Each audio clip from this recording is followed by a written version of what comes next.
but I'm going to go ahead and get started. Again, Carl Thielgoen, Conservation Planning and Training Coordinator with DCR. So welcome to part 3, final part of our Virginia resource trainings. So this morning we have Division of Natural Heritage, and they'll be going through the process of those reviews and what natural heritage does and all the good things there. Don't forget this morning to keep yourself on mute. We do have a break in the middle for questions, and then of course again at the end we'll have time for questions there. So if you have questions, those will be kind of your 2 breaks to ask during the session today. And I think that's about it this morning. So I will hand it over to Natural Heritage. Thanks. My name is Nikki Gustafson. I'm a project review assistant with the Department of Conservation and Recreation in the Division of Natural Heritage. I mainly review projects west of 95, and I'm here with Olivia. Hi, I'm Olivia. I am also a project review assistant with Natural Heritage. I primarily review cell tower projects and soil and water conservation district projects. So I took over that from Nikki earlier this year. So if you've been seeing my name recently, that's a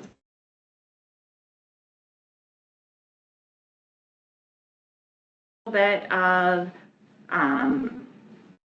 what our division is and what we do as a whole.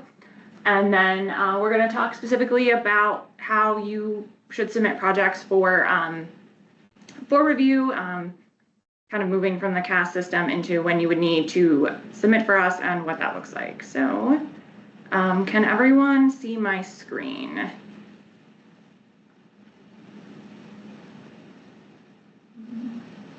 Yes, we can see it. Perfect. All right.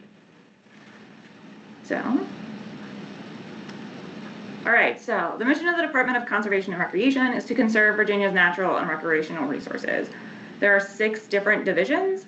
The one you're probably most familiar with is the Soil and Water Conservation Division, but State Parks is one a lot of people are familiar with. We are with Natural Heritage. And our specific division's mission is to conserve Virginia's biodiversity through inventory, protection, and stewardship. So we focus on the rare plants and animals in Virginia and the rare and exemplary natural communities, and I'll talk about what those are. And then another big piece is significant caves and karst features. We are part of a larger group. Every state has a natural heritage program, though they vary a lot in size and where they are in the government of the state. The state kind of got to decide that, but we are part of a greater system called the NatureServe Network. So the NatureServe Network kind of provides a framework for all of our data so that it can be gathered on a national and potentially a global scale. And then it also they help kind of streamline that data and make sure we're all kind of using the same protocols. There's one in every state, plus a few provinces in Canada, and then the Navajo Nation also has a natural heritage program. So our division structure, and again, each program is different. A lot of them, they serve similar functions, but they may not have all of these, or they may not have them as robustly.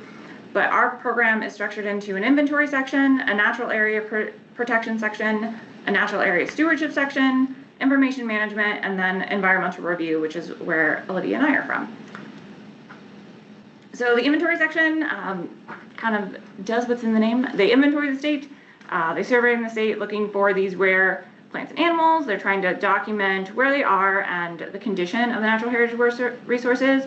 They work on both public and private land, and inventories can also be done on a contract basis. So charge for these. So and we recently we have like an agreement with the Department of Defense for some of their bases, and U.S. Fish and Wildlife Service, as well as with state parks. So we work with a lot of different landholding agencies to do that work, as well as private landowners. Information management. So they take all that natural heritage resource data, they put it into an integrated system, which we call biotics, and that's what produces the data that you're going to see when you're screening your projects against us. It's widely used. We have a lot of agreements with different government agencies, other land and resource managers, people in the Commonwealth, and they also develop and maintain a variety of different publicly available map tools. A lot of them conservation focused. This is just the map of the conserved Virginia. So this is kind of looking at all the different land use types and the different types of kind of land protection holdings, what kind of easements they have, and seeing if we can make targets for conservation that kind of keep habitats connected. And that's just one tool that they make. They make a lot of different things. Next is the natural area protection. So they protect habitat through landowner education, resource management plans. They are in charge of the Virginia Registry of Natural Areas. They do some review of conservation easements, and then they are the ones who who acquire land for the Division of Natural Heritage.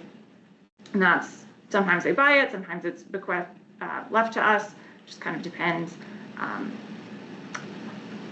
And that land they acquire becomes part of our natural area preserve system. So this is not part of the state park system you might be more familiar with.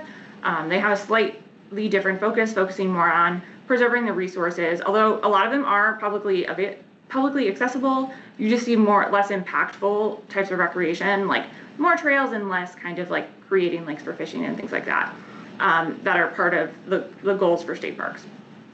So the ones with red dots are publicly available. Sorry, I said that backwards. Blue dots are publicly available. Red dots are not, although you can often visit if you reach out to the steward. We just do different types of management, and we don't have kind of the infrastructure for visitors.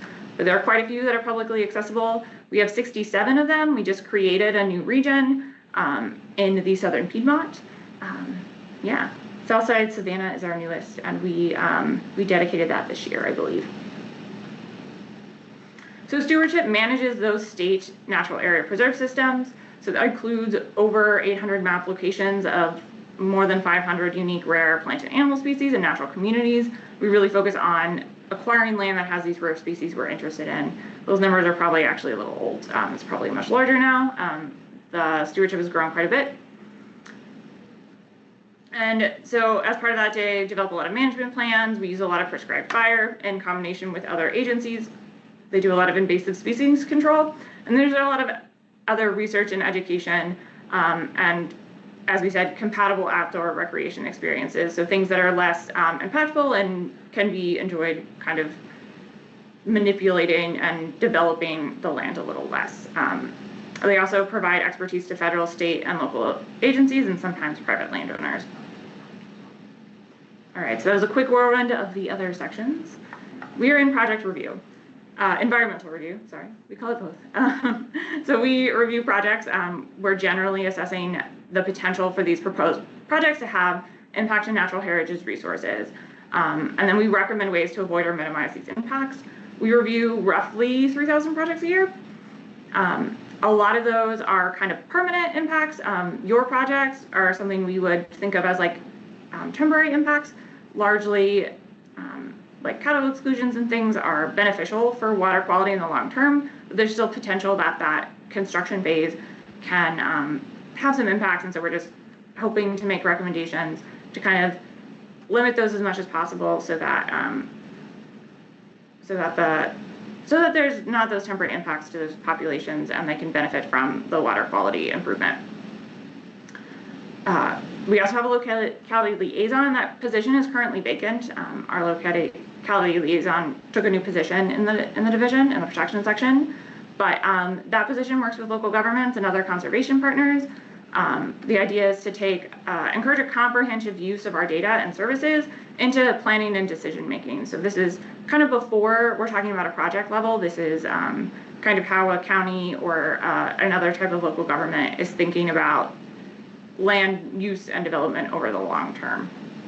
A locality liaison is also partially funded by the Coastal Zone Management, by the Coastal Zone Management Fund, and because of that, they review projects within Virginia Zone by DEQ's definition, and that's roughly east of 95, although that's not a perfect line.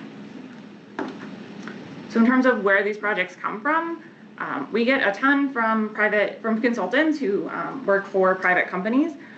They are charged a fee, but only for-profit companies are charged. The next biggest one is probably unsurprising. It's VDOT. All of those construction projects we review for environmental impacts, and then as DEQ, we review their permits and provide kind of recommendations for concerns that we have, although we are not the regulator. As you can see, you are the next largest, you are our fourth largest project type we see. Soil and water conservation districts at 113 last year. So that was, we reviewed 3,118 projects in 2024. So queuing right around that 3,000 number.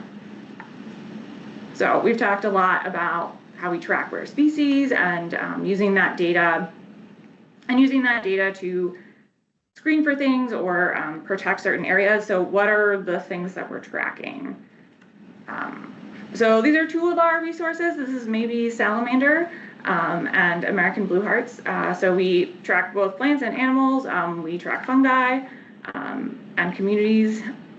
So when we are tracking things, we're looking at how rare they are on a state level. We are charged with tracking all of the rare species in the state. So as you can see, for example, American blue hearts is kind of common around the U.S., but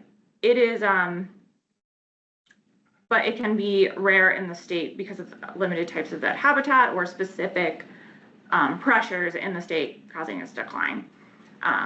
So as you can see, we give you the common name, and then you see the species name. Those ranks after it, those are our global and state rarity ranks. So the G's are global and the S is state.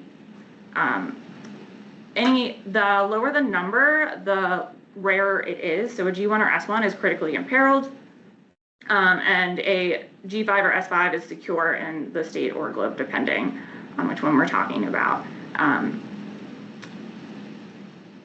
We then also will give you information about whether or not it's listed. We track things regardless of their listing status, but the pattern always goes country or global wide and then statewide. So you get the G rank, the S rank, the state listed rank, the federal listed rank, and then the state rank. So we'll tell you if it's not listed, is that NL? You'll see listed endangered or threatened. You also see that proposed endangered or proposed threatened. We also will use the species of concern, SOC. However, that's not a legal designation. We'll talk a little bit more. So we track these species at kind of a population level, and that becomes a documented occurrence of these individuals. So where they all end up, as you can see, they kind of they're all over the state. There's a concentration kind of in the mountain areas and in the coastal plain because those have some unique habitats. As of our latest data update, we have 3,949 rare animal populations across the state, 4,480 rare plant populations, 1,994 exemplary natural communities, and 380 significant geological features. So that's a lot of really cool, interesting things in Virginia that we're hoping to protect. Just an example of some of our resources, because it's, it's kind of removed from you when we talk about it in these kind of ways. So just wanted to give you some examples of species. So this is the hellbender. It's pretty rare in the state, and it's becoming more rare across the U.S. We found in the Russell, Giles, Scott, Smith, Washington counties, as well as other places. This is a very cool salamander, in my opinion. Then we've got the wood turtle, which is state listed and rare in the state. Kind of found a lot in Northern Virginia, but in other places. Freshwater mussels is one that you'll probably see a lot. So green floater, James spiny mussels, yellow lance, a lot of these are threatened or imperiled or listed due to water quality stuff. Smooth coneflower is one of our rare plants. This is state and federally listed, and it's pretty rare in the state and pretty rare across the US. You'll see that sometimes you see this like G2, G3, or S1 and S2. That's just kind of our way of capturing the way that the rarity kind of spans, doesn't fit perfectly into buckets all of the time. So that's kind of a way to show, to kind of get the ones that are kind of in between and kind of illustrate that to people. So you will see a double ranking like that, and that just means it's not quite a G2, not quite a G3, it's just kind of in the middle of those two buckets. The Rusty-Fast Bumblebee is one that you might see. It's in Rockingham County and Augusta County. It is state and federally listed and very rare across the US and in the state. And then the Roanoke Logperch, which was just delisted by the federal government, but is still state listed. It can be found in Roanoke, unsurprisingly, in Greenfield County. So that's one of our aquatic resources. Another plant is Virginia sneezeweed. This is both state and federally listed, and pretty globally and state rare. I want to talk a bit about our significant natural communities. These are kind of, I think, a little harder to conceptualize. So it's a specific collection of plants and physical features like soil and water tables. And some of these that we track, like the Central Appalachian pitch pine bog, are very rare. It's very rare locally and across the US. And some of them, like the Central Appalachian pine oak heath woodlands, are pretty widespread. And the reason we track the more widespread communities is we're trying to have specific examples of really healthy, really high quality communities. As more things are developed and things change, it's harder to find these really exemplary natural communities. So having a place to go to see, like, if we're trying to meet a certain restoration target, or if we want to preserve something that's high quality before it declines, this is a way we can do that by tracking these exemplary natural communities. Karst features. Virginia, there's a whole section of the whole section of the state that's under this karst bedrock. So that's like a limestone bedrock that is very malleable. There's tons of different rock and soil types in that, but these are all areas where the rock type and the way the water moves allows for these creations of sinkholes and caves. So Unthanks Caves is on one of our natural area preserves. It's a very cool cave, both for its like features and its biological significance. You'll see significant caves listed, which are ones that have, those are listed by the cave board, and those might have interesting or rare features of the karst, like a sinking stream is a karst feature, cave, something interesting about the formation of that cave maybe, and it can also be biologically significant. So that means there's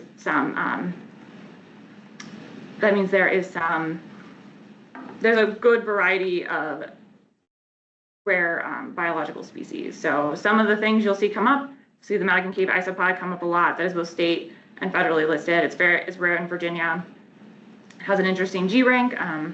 It's kind of hard to know exactly where karst things are and how they'll be affected by impact. So it can be really impactful when you see sedimentation or erosion, because the way the water moves underground, we're really not aware of, and so we don't know how far-reaching those effects can be. So it's really important to track these and do some studies and figure out how they're all connected.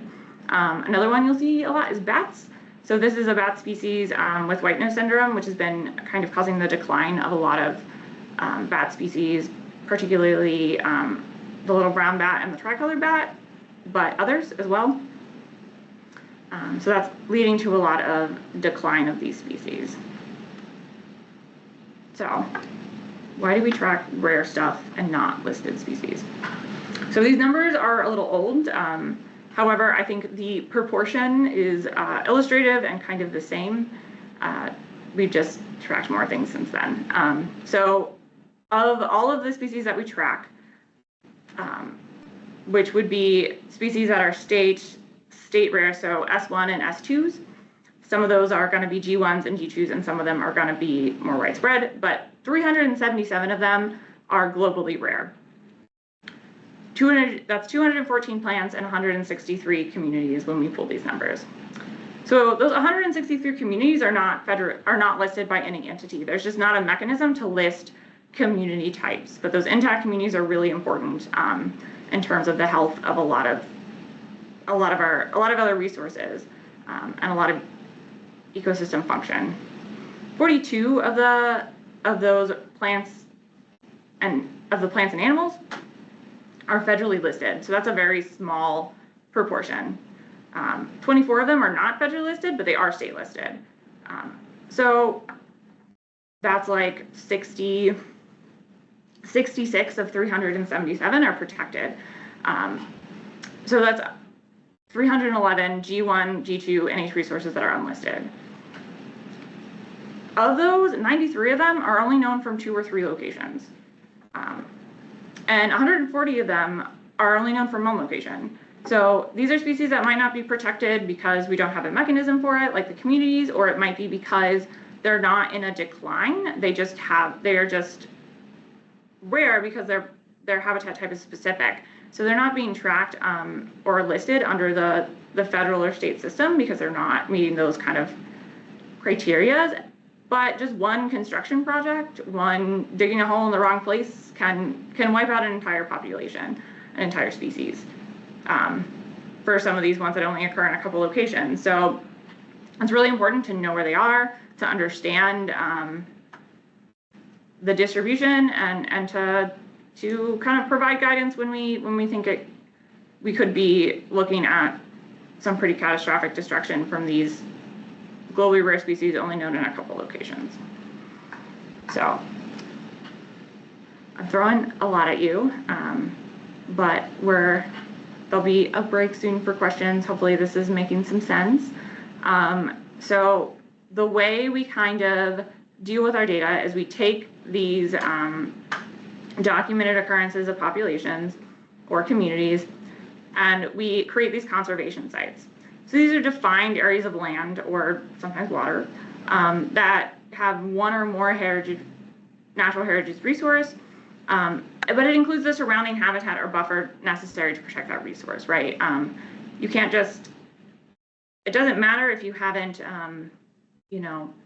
built something directly on top of a documented occurrence. If you've built something that is going to change the habitat just downstream, just past it, either by erosion, by like moving land around, if it's aquatic, that sedimentation can travel pretty far. And so the development happening in that buffer area could affect those species by changing the habitat near them. It might cut them off from other populations, things like that. So we create this habitat buffer that would be necessary to protect the resource. It's really important to understand that these are not protected lands.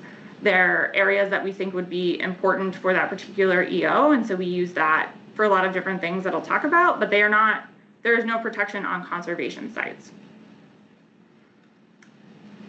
There are a couple different types of them. We have conservation sites for terrestrial resources like plants, animals, and communities, although there are aquatic natural communities. Cave resources, so that's the significant caves and those cave-dependent species, those interesting features. There are some that are for migratory animals, so they kind of have different rules, but these are going to be migratory corridors or hotspots for birds that migrate. There are some turtles that migrate as well that we have some conservation sites for. And then the type that's a little different is our stream conservation sites.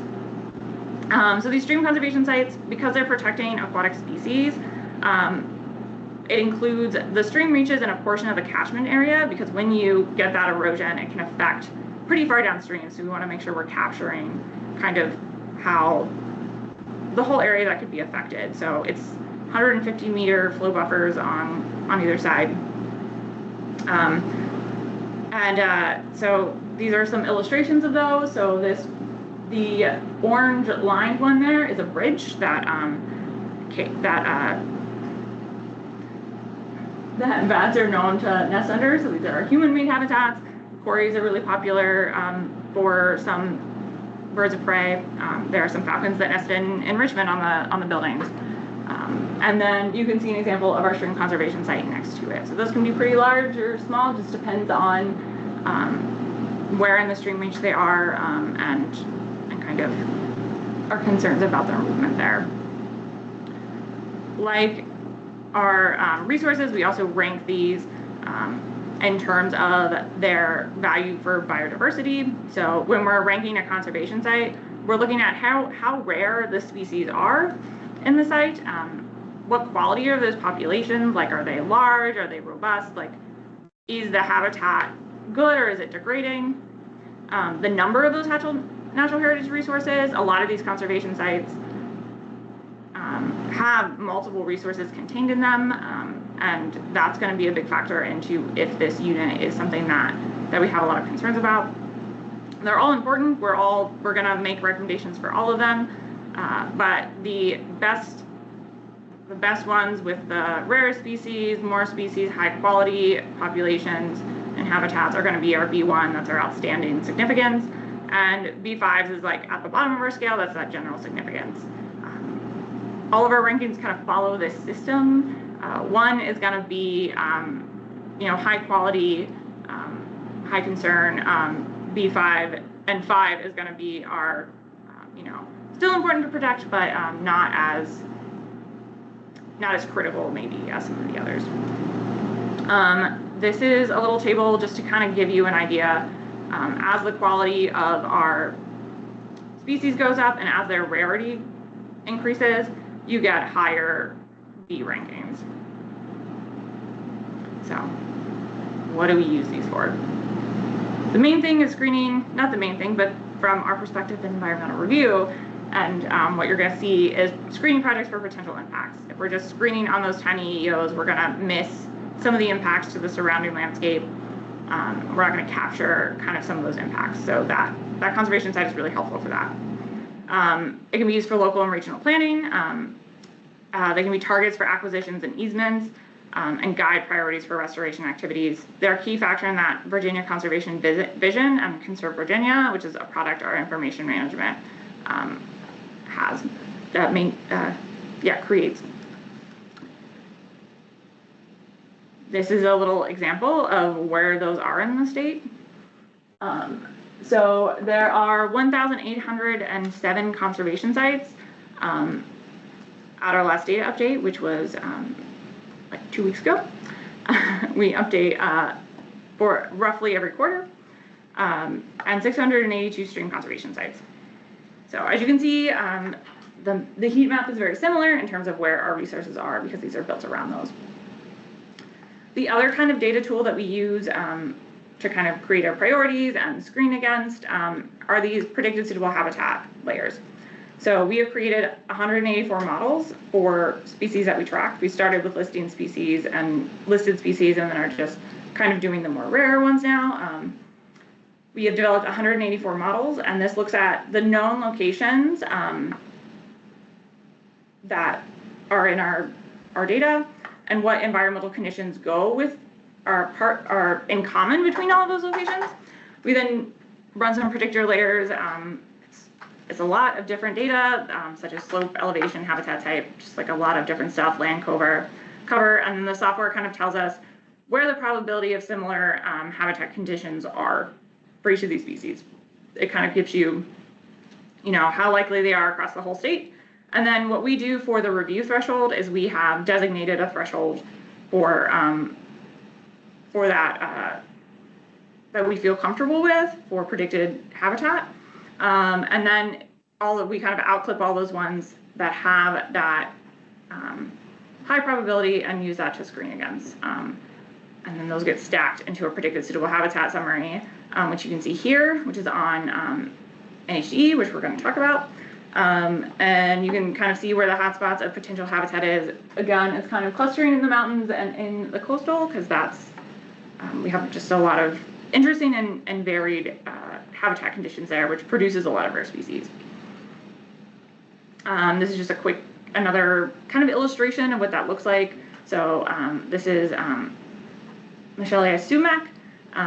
That model output, you can see that dark green is where we have that high probability, and the lighter green the lighter the green gets, the less probable it gets, and that gets translated to this little pink blob on the map that you can see roughly roughly matches the dark green in that model outfit. Okay, so I just threw a lot of information at you about our division and our data. Does anyone have any questions?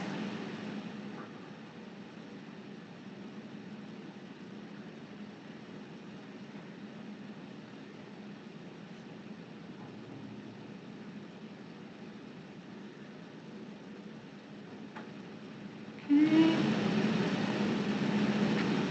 All right, if no one has any, I'm gonna keep going. So that's all of the background. The product that you're going to be, and kind of the way you're going to interact with us most, is our Natural Heritage Data Explorer. That's the website there, NHDE.org. And this is a ArcGIS server-based interactive mapping tool. This provides access to maps and different data products that we make, and data representing our natural heritage resources and other conservation concerns in Virginia. There is a really nice user guide that kind of goes through all the things I'm going to talk about that you may not remember because it's a lot of information. And it'll break down all of the different maps and how it all works. If you can see our little illustration of our bar at the top of our website, you can go to that help and find our user guide. It's pretty helpful. I'm going to talk a little bit about some of the data that's on that site, mainly the ones, I'm going to talk about the ones that we use for projects and screening. So some of our data, like the ecological cores, is available to the public. So you can see this is taken from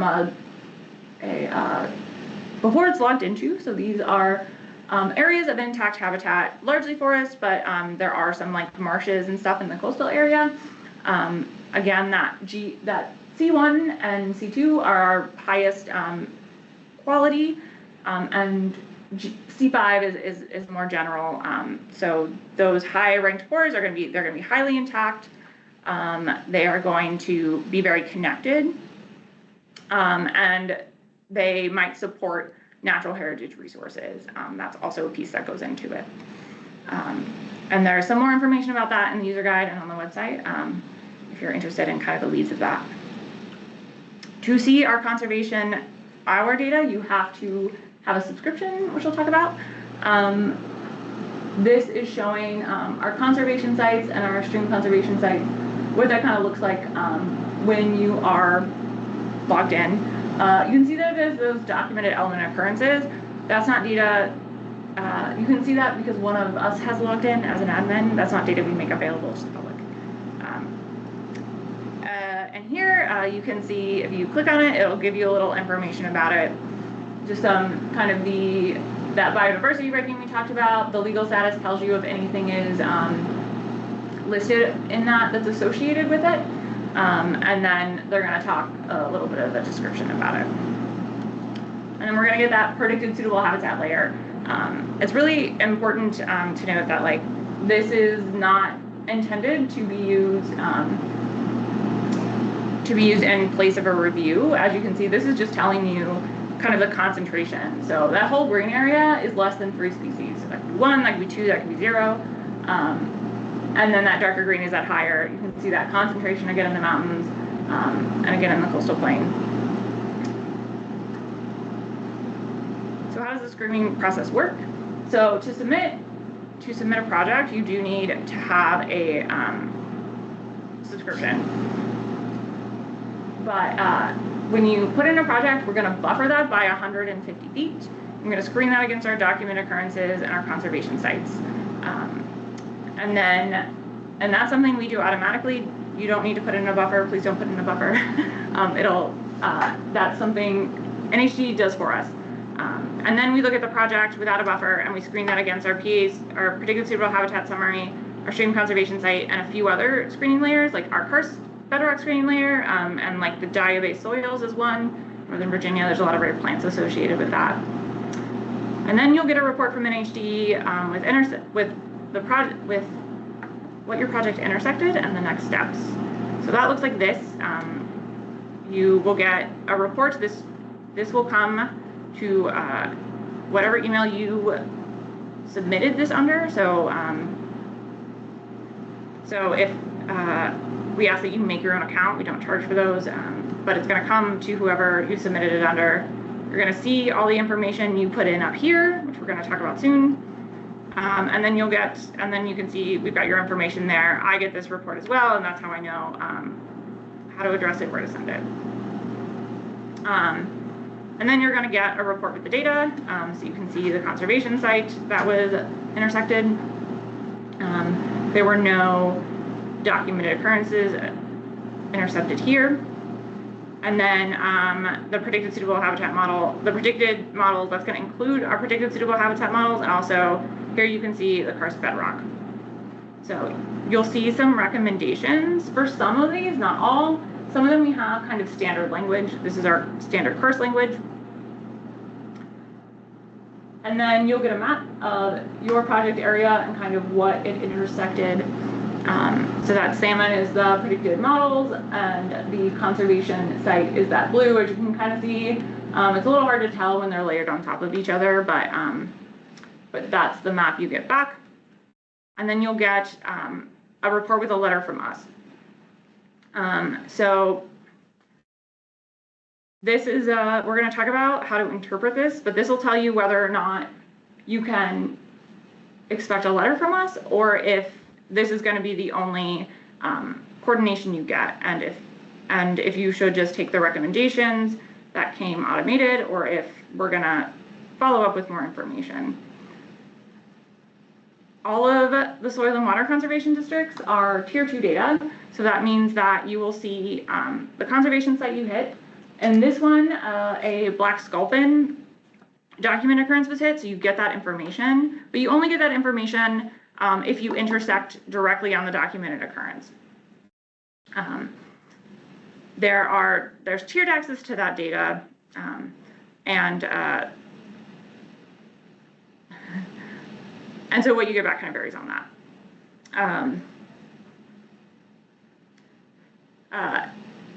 We'll have some information about who to email if you have questions about NHDE, or if you need to get an account set up. If it's pretty easy if your organization already has an account. If not, we can definitely get you one. We'll have to like get a license agreement and stuff, so it takes a little bit longer for that setup, but it's pretty easy. We do not charge, obviously, as you are not for-profit companies. So yeah. So now, hopefully you're still with us. Olivia's going to talk about the specific procedure for submitting this data, what it's going to look like, and what procedure we're asking you to follow as soil and water conservation districts. Yeah, so thanks, Nikki. Like she said, I'm going to be going a bit more into detail about how we actually submit a project to NHDE. This process starts in the Conservation Application Suite, or CAS. When you input a BMP cost share project, a new one, into CAS, it should automatically generate a resources concerns report. And if that resource concerns report lists natural heritage data on it, then we would like you to coordinate with us by submitting that project to NHDE. If there are no natural heritage resources listed there, then you don't need to do any further coordination with us. Oh, sorry, Julia. So this is an example of what the resources concerns report might look like in CAS, at least the natural heritage division section of it. You can see on this example that we have no documented resources under that rare species and natural community section. I don't see any species listed under there, so nothing there, but under the predicted suitable habitat section, it looks like we have several aquatic predicted suitable habitats. So this is a project where we would ask you to submit to NHDE so we can look a little bit further at that and provide you with feedback and recommendations. So just a note, there is a kind of a caveat here. If this resources concerns report only lists karst bedrock and Madison cave isopod, which is a cave dwelling species. You do not need to coordinate with us. Go to the next slide. Yeah. And that's the Madison cave isopod, pretty suitable habitat. Pretty suitable habitat. Yeah. We don't ask you to coordinate with us because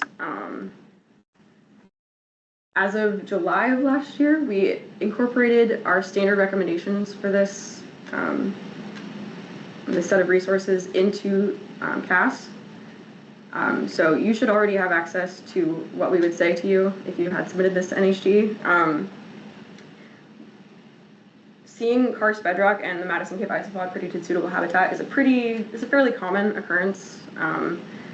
So, you know, if we're getting a lot of these projects submitted to us and we're saying the same things to you every time, it kind of just makes sense to streamline the coordination process and just give you that information, and then you don't have to do that extra step and coordinate with us. You just have that information already at hand.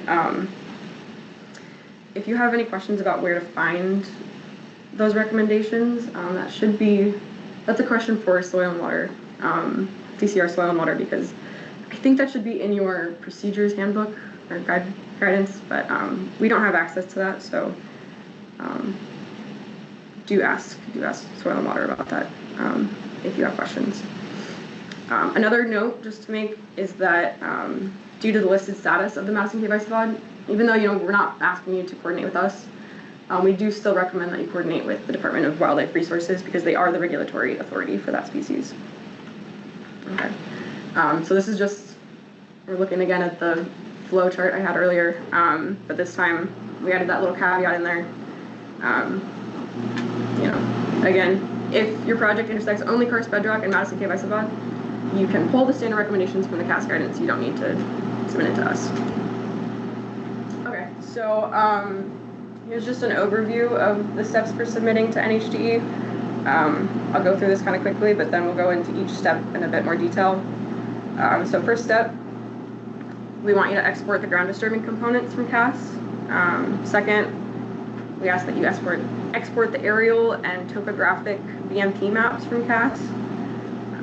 Then you go into NHDE and upload that shapefile you exported. You fill out some project information and then attach some files at the end and hit submit. It's pretty straightforward. Yeah, go to the next slide. So this, let's say you've got a stream exclusion project, you're ready to submit to us.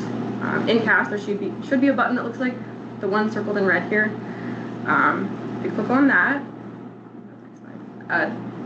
there should be a pop-up that looks like this, and a button that says export that you can push. This should export a bounding polygon representing the buffered spatial extent of all ground disturbing components of your project.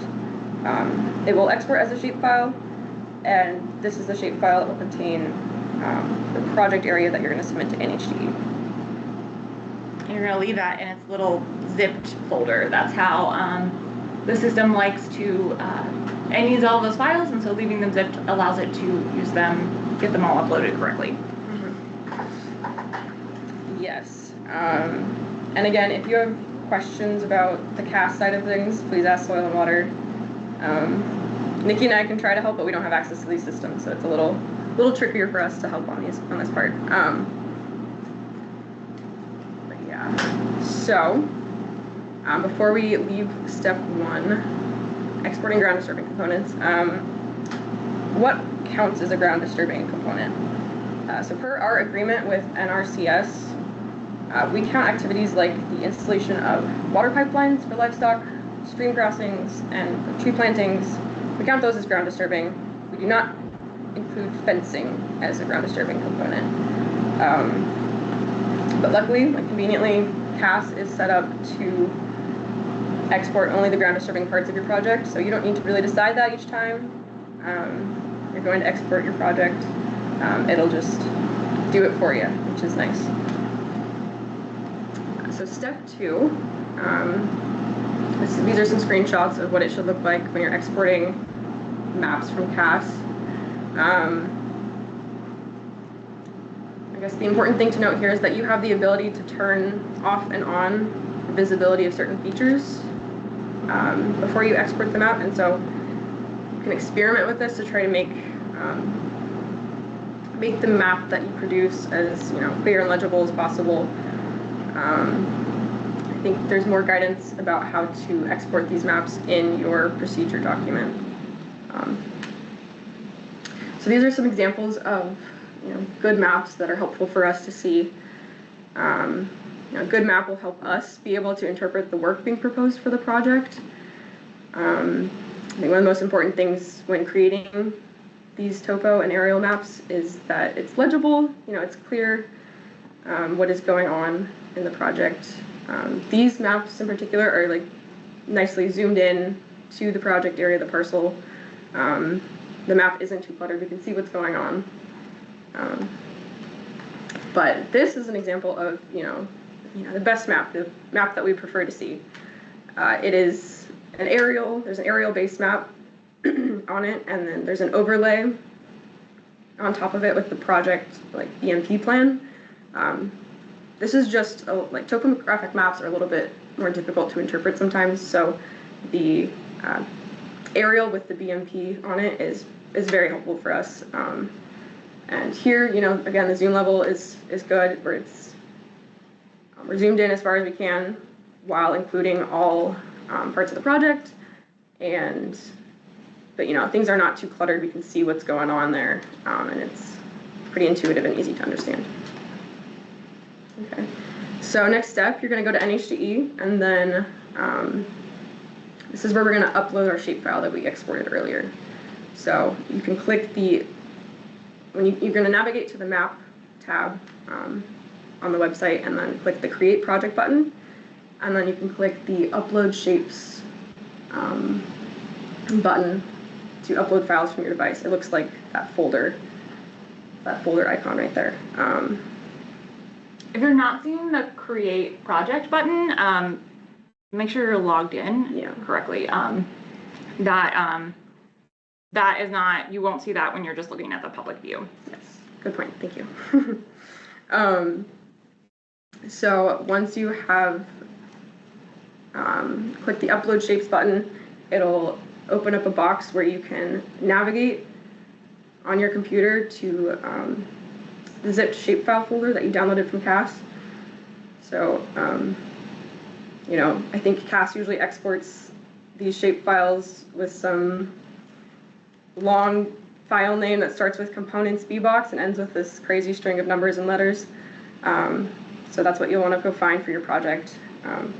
And you want to upload the zipped file. So you'll know it's a zipped file format by the zip extension at the end. And also usually that little folder icon has a zipper across it. So once you select that zipped file to upload, it should, once the map loads, it should just automatically zoom to your project, as you can see here. So once you zoom to your project, everything looks good, you can click the Accept button. Now occasionally you will get an error message that looks like this. This will happen when your project area consists of several unconnected parts, and we call this a multi-part shapefile. So in this example, you have two pipeline segments on either side of a property. They're not connected. Unfortunately, NHDE does not like this. It will not accept polygons that look like this. So we have a workaround here. If you get this error message regarding multi-part polygons, you're going to have to hand draw a single polygon that surrounds all of the separate components of the project. And you can do this by trace around the uploaded shapefile as close as possible to the ground disturbing components. When I do this, I like to leave the shapefile that I uploaded in the system so that I can trace around it. It's a lot easier than removing the shapefile and then trying to hand digitize it without, on aerial imagery, without seeing where the project actually is. So it just makes my life a lot easier. But yeah, so when you double click to finish that shape, the old shapefile will disappear and you'll just have that new shape that you just created. which you can then click accept, and NHDE should accept at that time. So I've got a few examples as to why we ask you to trace as close as possible to your shape when you're submitting these multi-part shapefiles.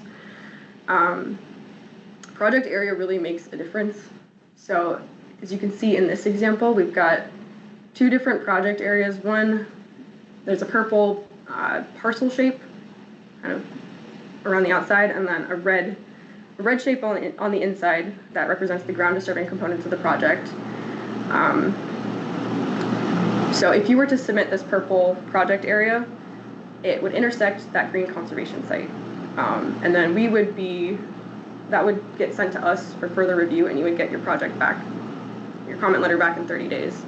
However, if you had just submitted the ground disturbing components in red, then it wouldn't have intersected any natural heritage resources, and you would have gotten your report back within 5 minutes, and you wouldn't need any further coordination from us. So just another example, the project area submitted here was this large bounding polygon, that large pink box, and then the ground disturbing components, you can kind of see there's two red dots in the middle of the box. Those do not intersect any of the sinkholes that the larger polygon did. So yeah, this is another instance where if you drew a smaller shape around those ground disturbing components, could mean the difference between getting a response back in 5 minutes versus 30 calendar days. And you'll see later on, yeah, that we also ask you to attach the project ground disturbing component shapefile to the project at the end of your submission. And this is just helpful for us because it allows us to streamline the review process. If you had submitted this large, square, and then had attached the multi-part shapefile here, the ground disturbing component shapefile, we would have seen that in our review, and it would just allow us to streamline the review process, instead of having to reach back out to you and say, and ask for further clarification. So step 5, after you've submitted the project area, there will be this pop-up that will ask you to fill out further project info. One important thing to note here is that for soil and water projects specifically, we have a minor ground disturbing activity option. So any of the water, like the alternative water source for livestock pipelines, those should be minor ground disturbing activities. Sometimes we see people select the pipeline construction and repair option under major ground disturbing activities, but usually we reserve that option is reserved for larger like gas or sewage pipelines. So at step 6, after you filled out all the project info, you'll come down to the bottom here and you can choose the choose file option under the file attachments box. And then you should be able to upload one file at a time.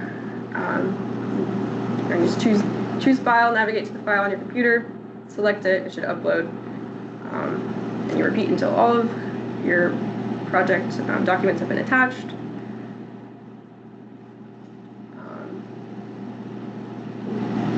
Yeah, and so what do we want you to attach here in NHDE? We ask that you attach the BMP maps, so the aerial and topo maps we talked about exporting earlier. We also ask that you attach the ground disturbing component shapefile. So you can just attach that zipped folder that you exported from CAS.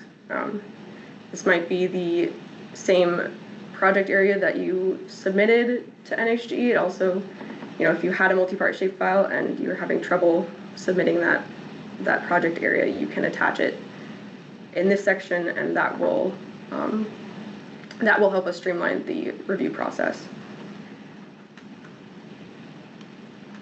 And then you hit the submit button. and it'll come to us. So we went through all of that. I think now Nikki's going to do a quick project submission demo. So hopefully it makes a little more sense than me just talking at you. Sometimes it's helpful to see people, actually go through the steps in real time. Thanks, Olivia. If you want to try and follow along, please do. Just put in your title, put test, so we know we don't need to process it. I'm going to. All right.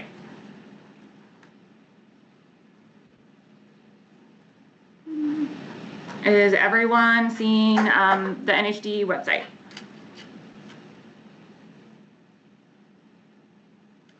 Yep. Great. Okay. Oh, yeah, Maddie, do you have a question? No, sorry, I hit the wrong button. Oh, cool. Thank you. You were just telling me you could see it. Thank you. Here we go. Okay, so this is that map screen we've been showing you. These are all of, you can turn on layers and see things if you just want to kind of look at the project area or see what's going on. You just need to hit these little carrots to see more.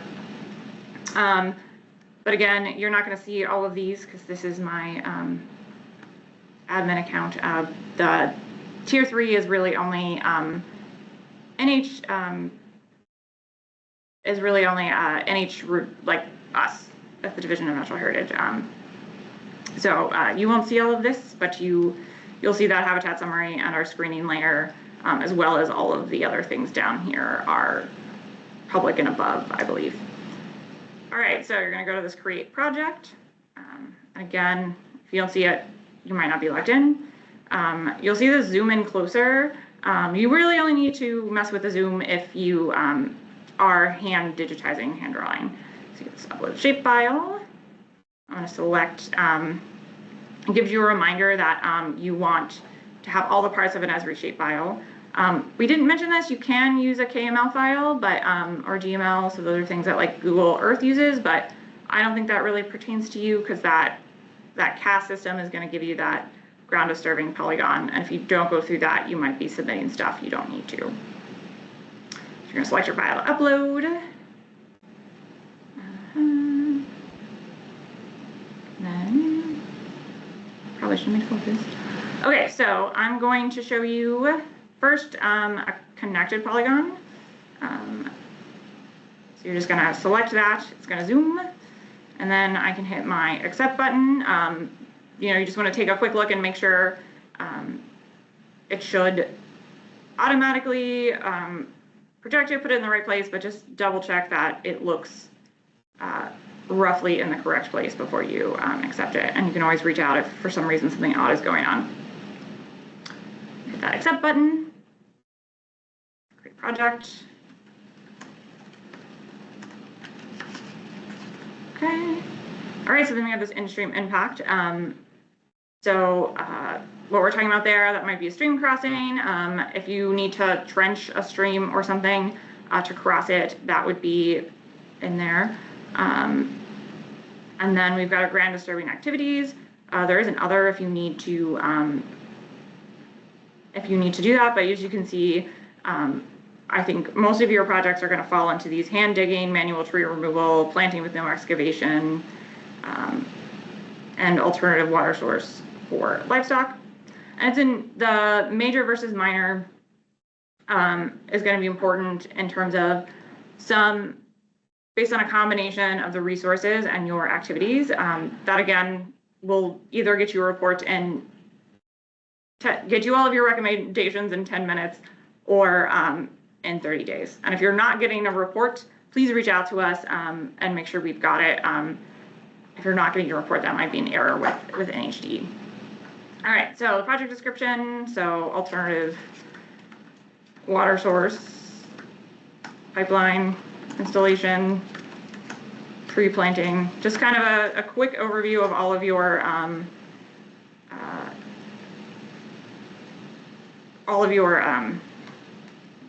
activities. This priority service is not going to apply to you. That's that's a service we offer to paying customers, and they pay a premium for that. The site conditions, so pasture, you might, the site conditions, if there's like something particularly interesting about the site or odd, or that can be useful, but otherwise you're kind of just giving a quick overview if it's something existing, or you might put that there. But it is required, so make sure you fill that in. And then this contact should all automatically populate. And then you're gonna choose your files. I didn't actually, I meant to download some maps, but here you can bring in PDFs. There's a large variety of things that you can pull in. Word docs are fine, pictures can be helpful. Just a very large variety of file types. You can see them all listed down here.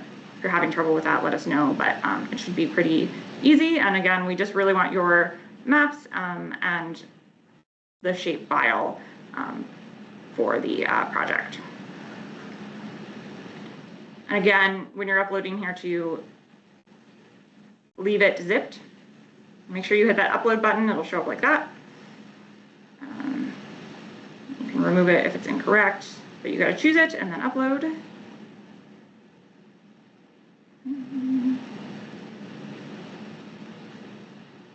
And submit. Oh, I did not.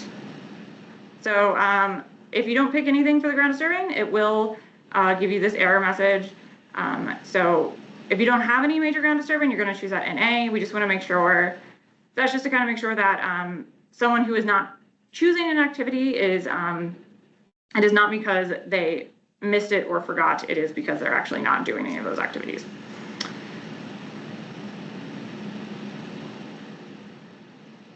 All right, and then you get this thank you for submitting. And again, you should check your email. It can take up to 10 minutes. Check your email for that report. Sometimes weird things happen, so just reach out to us and we can verify that we got it and send you that report if for some reason the email is not getting sent or blocking or something. That's that. So that was pretty easy, hopefully. That was the easy one. We're gonna do the multi-part now. So I'm gonna hit that file again, select file to upload. Bring in my components box. All right, so zoom to this one.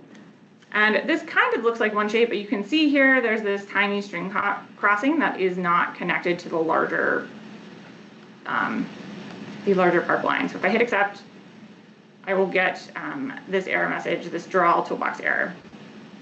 So I'm not going to, you don't need to hit cancel or the trash can. You can just hit your draw arrow and draw a polygon.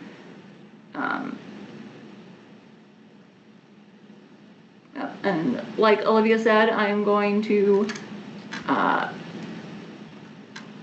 just trace around what I uploaded. And again, you know, the closer you get, the more likely it is that you're going to get an appropriate response in kind of a timely manner. If it gets kind of large, you might, you know, get a report that's not quite accurate, and it'll take a little longer to get that response from us. Well, potentially quite a bit longer, because it could be 30 days instead of 10 minutes. But it just depends on what was there. Okay. All right. As you can see, it's a little bit of a sloppy polygon, so you can hit this edit button. The draw edit does allow you to edit the shape if your dots are like mine here and not quite what you want.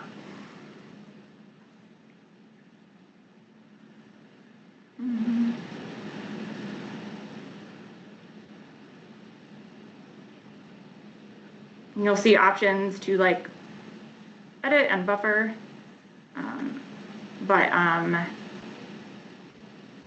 again, we don't need you to do any buffering. That's things we do automatically. So move it where I want, and then we're gonna hit accept.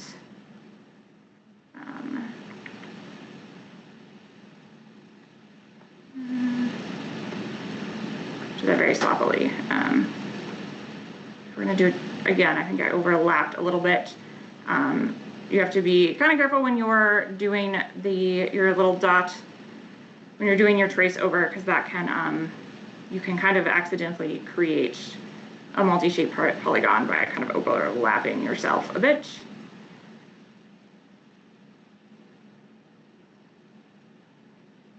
Which is what I did.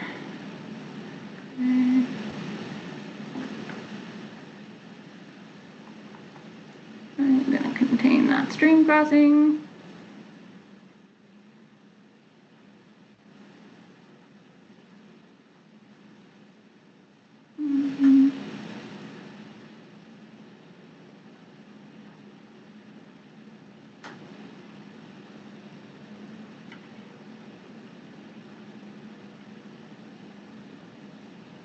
All right, then I double clicked there to accept it, and as you can see, the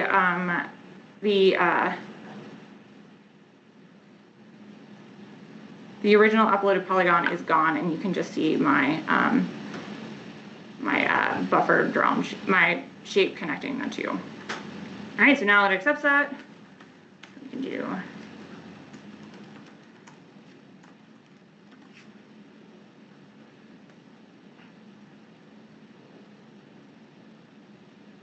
and then you're gonna hit those NAs. Hit the NA for the major ground disturbing if that's appropriate.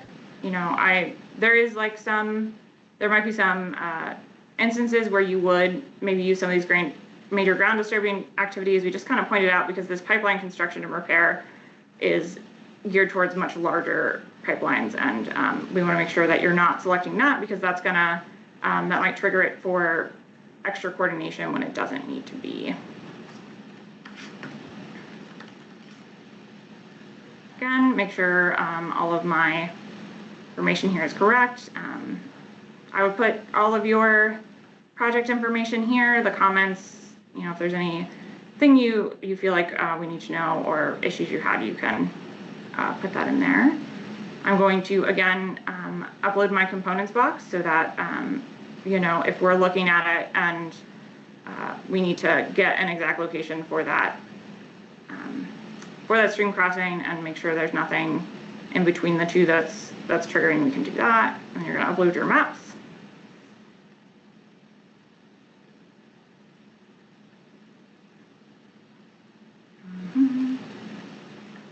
And submit. That's it. Again, make sure you get this confirmation, make sure you get a report from us, because that's going to be important to ensure that we've got it, and we are going to get back to you. Any questions or anything you want to see again while we're still on the NHDE website?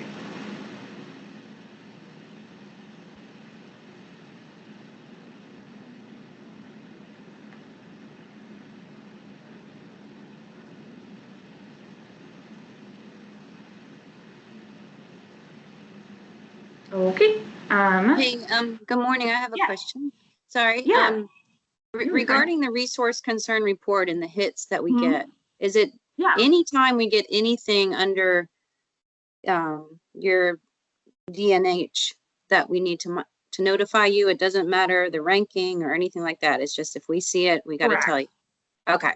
Thank you. Exactly. So absolutely. So yeah, the ranking is just kind of, you know, so that when you get the report back, you have that information, so you know exactly what we're telling you. But yeah, anything under that report, you're gonna submit the project to NHDE, and that's how, and then that'll trigger our review process. The only exceptions were that karst and that Madison Cave isopod, predicted suitable habitat, because you can pull those recommendations. But yeah, type of resource, the rarity of the resource doesn't matter. Whether it's a predicted suitable habitat or an actual hit on the conservation site, we're gonna ask you to submit that so that we can take a deeper look. Okay, thank you. Absolutely. Any other questions?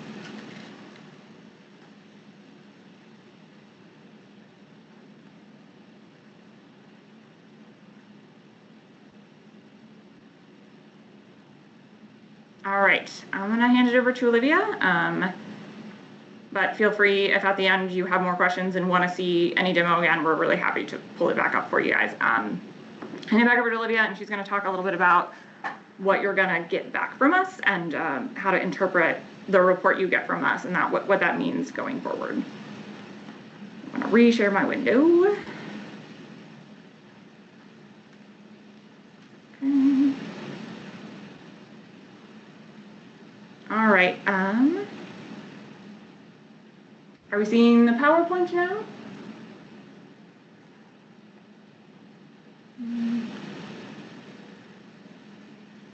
Yes. All right. Awesome. Okay. So, thank you, Nikki. Yeah, so you submitted the project to us. Now what will you see? So in like 5 to 10 minutes, you'll receive a report. And this might be let's say it's a no conflict report. A no conflict report would mean that your project intersects resources, but based on the ground disturbing components, or the ground disturbing activities, or the resources there, we might have some standard comments that are sufficient. So you will see those standard comments contained in that no conflict report, and you won't receive any additional coordination from us. On the other side of that, you might receive a report that indicates we're going to need to review your project further. You'll receive a letter from us within 30 calendar days in that case. So, no conflict report. This report is going to list the natural heritage resources or screening layers that your project intersected. It's going to include our recommendations to minimize impacts to those resources. And it's also going to say, no further correspondence for natural heritage is required. Yeah, let's see. So this is an example of a no conflict report that has aquatic resources. There was a wood turtle PSH, or wood turtle predicted suitable habitat, that intersected the project area.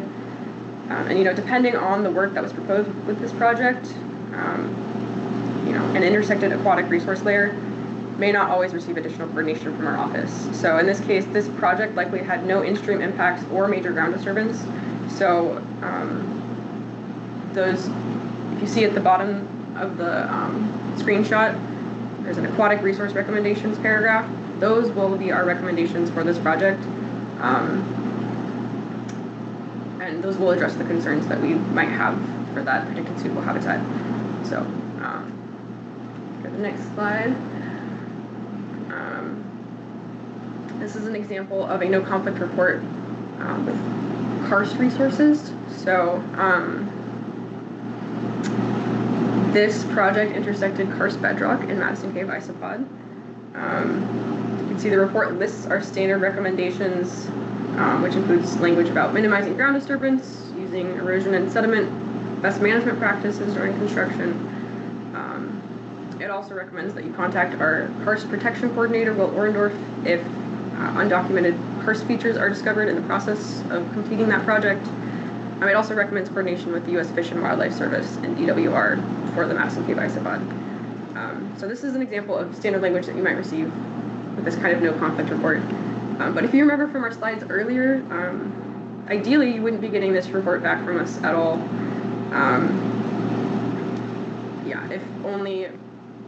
If your project only intersects karst bedrock and Madison Cave isopod, you probably wouldn't have submitted this project to us in the first place. So, this page shows the last, one of the last pages you'll see in a no conflict report. It should look something like this. There's going to be a paragraph highlighted in that lighter yellow that'll tell you what resources were intersected, but then at the bottom of the report in that kind of darker orange highlight, it will tell you that this report represents DCR's recommendations for the project and no additional correspondence will be sent from us. All right, no, you're good.